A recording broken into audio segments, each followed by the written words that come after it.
આપ સૌને મારા સાદર પ્રણામ. આપ સૌનું આપણી આ ચેનલમાં ભાવભર્યું સ્વાગત છે. આજનો દિવસ અધિક માસ સુદ નોમ. આજનો વાંચન પાઠ પુરુષોત્તમ માસની કથા અધ્યાય 9મો. મુનિ દુર્વાસાનું આગમન અને ગુરુ શિષ્યની વાર્તા.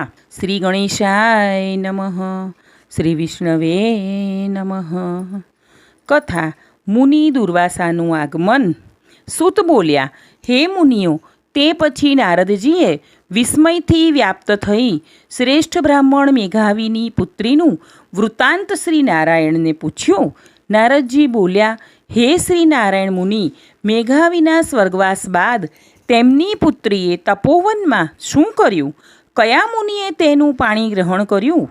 શ્રી નારાયણ બોલ્યા, એ કન્યા વનમાં એકલી રહેતી હતી અને પોતાના પિતાને યાદ કરી શોક કર્યા કરતી હતી.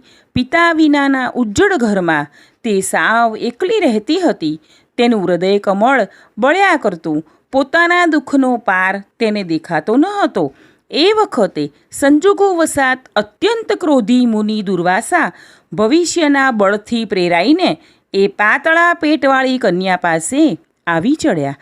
જેમને જોતાની સાથે સ્વર્ગાધિપતિ ઇન્દ્ર પણ ભયભીત થઈ જાય છે.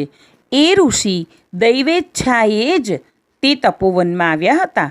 હે રાજેન્દ્ર યુધિષ્ઠિર, આ એ જ દુર્વાસા છે જેમને તમારી માતા કુંતીએ બાળપણમાં સેવીને પ્રસન્ન કર્યા હતા, પૂજ્યા હતા અને દેવોનું આકર્ષણ કરનારી વિદ્યા મેળવી હતી. હે ધર્મરાજ, દેવો પણ જેને નમસ્કાર કરે છે તેવા આ ઋષિનો કોપ મારા પર પણ ઉતર્યો હતો. આ દુર્વાસા મુનિએ મને એક વેળા રૂકમણીના સાથે રથમાં જોડ્યો હતો. એ રથને અમે બંને માર્ગમાં ખેંચી રહ્યા હતા. રૂકમણીને તરસ લાગવાથી તાળવું તથા હોઠ સુકાવા લાગ્યા. રૂકમણીએ દુર્વાસાની બીકથી પોતાની ખાંધ પર રથની ઘૂંસરી તો ઉપાડી જ હતી. તે વખતે તરસથી તેના પ્રાણ કંઠે આવી ગયા હતા અને તે વિહવળ થઈ ગઈ હતી. ત્યારે પ્રિયાના પ્રેમથી વ્યાપ્ત થઈ મેં રથને ખેંચી ચાલતા ચાલતા જ પગના આગલા ભાગથી જમીન દબાવી ભોગવતી નામની પાતાળ ગંગાને ત્યાં આણી અને રૂકમણીની તરસને શાંત કરી હતી. આ જોઈ ક્રોધી મુનિએ પ્રલયકાળના અગ્નિની પેઠે જાણે સળગી રહ્યા હોય તેમ એકદમ ઊભા થઈ મને શ્રાપ આપ્યો હતો. હે શ્રી કૃષ્ણ, તમને રૂકમણી ઘણી વહાલી લાગે છે. પ્રિયાના પ્રેમથી વ્યાપ્ત બની તમે મારું અપમાન કરી તેણીને પાણી પાયું છે અને તમારું મહાત્મ્ય બતાવ્યું છે. માટે બંનેનો વિયોગ થાઓ. હે યુધિષ્ઠિર, એ જ તે દુર્વાસા શ્રેષ્ઠ મુનિ છે જે સાક્ષાત રુદ્રદેવના અંશથી ઉત્પન્ન થયા છે. અગ્નિ ઋષિના ઉગ્ર તપસ્વી કલ્પવૃક્ષનું મહાદિવ્ય ફળ છે અને પતિવ્રતાઓના મસ્તક પરના રત્ન જેવી સતી અનસૂયાના ગર્ભમાંથી તે જન્મ્યા છે. તેમનું શ્રેષ્ઠ મસ્તક અનેક તીર્થોના જળથી ભીની રહેતી જટાઓથી સુશોભિત રહે છે. એ દુર્વાસા મુનિને આવતા જોઈ કુમારી મેઘાવતી શોક સાગરમાંથી એકદમ બહાર આવી.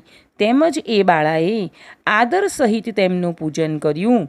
વિનય સહિત એ મુનિ કન્યા આ પ્રમાણે બોલી, હે મહાભાગ્યશાળી, હે અગ્નિગોત્રના સૂર્ય, હે મુનિ, આપને નમસ્કાર હો. આપના પધારવાથી મારા ભાગ્યનો ઉદય થયો છે. તમારા જેવા મહાત્માના તીર્થરૂપી ચરણોની રજ લેવાથી મારો જન્મ પણ સફળ થયો છે.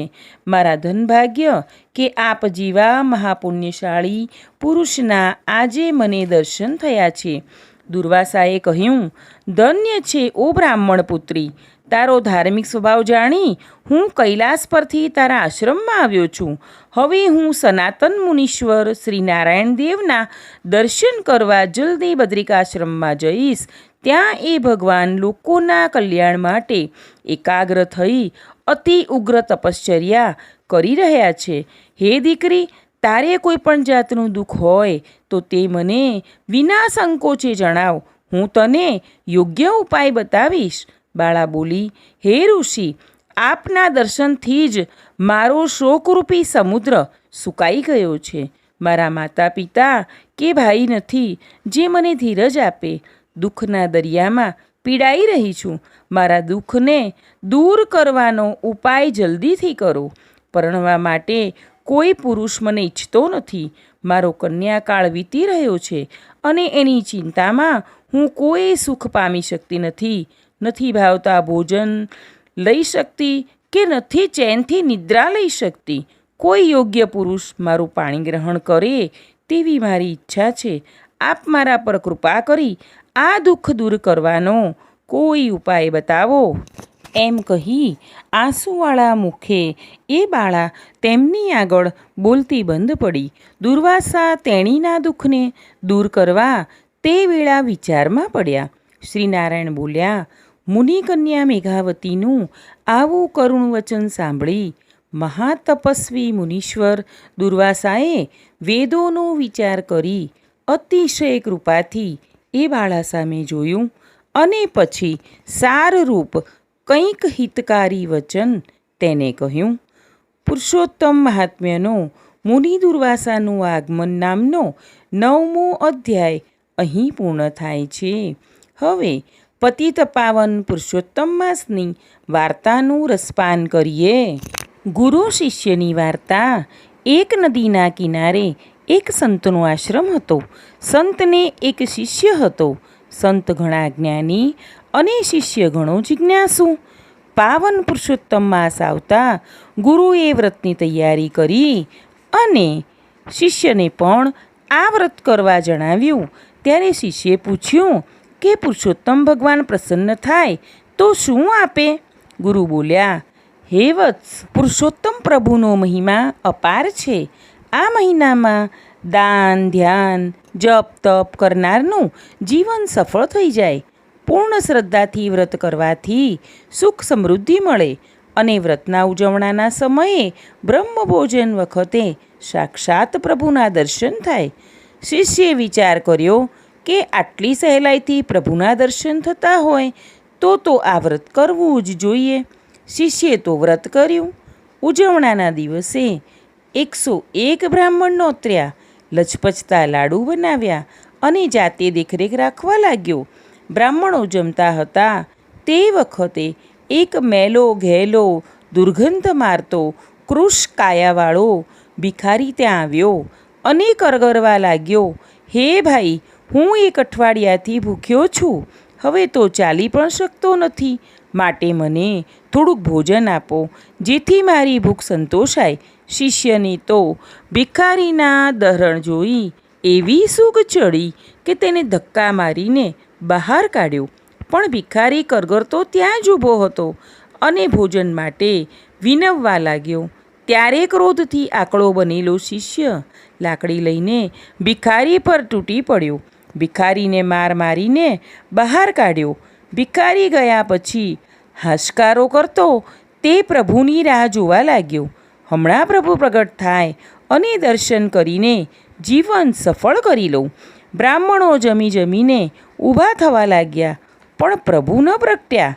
દક્ષિણા લઈને બ્રાહ્મણો વિદાય થઈ ગયા તોય પ્રભુ ન પ્રગટ્યા. ત્યારે શિષ્ય આવ્યો ગુરુ પાસે. ફરિયાદ કરી કે પ્રભુ તો આવ્યા જ નહીં.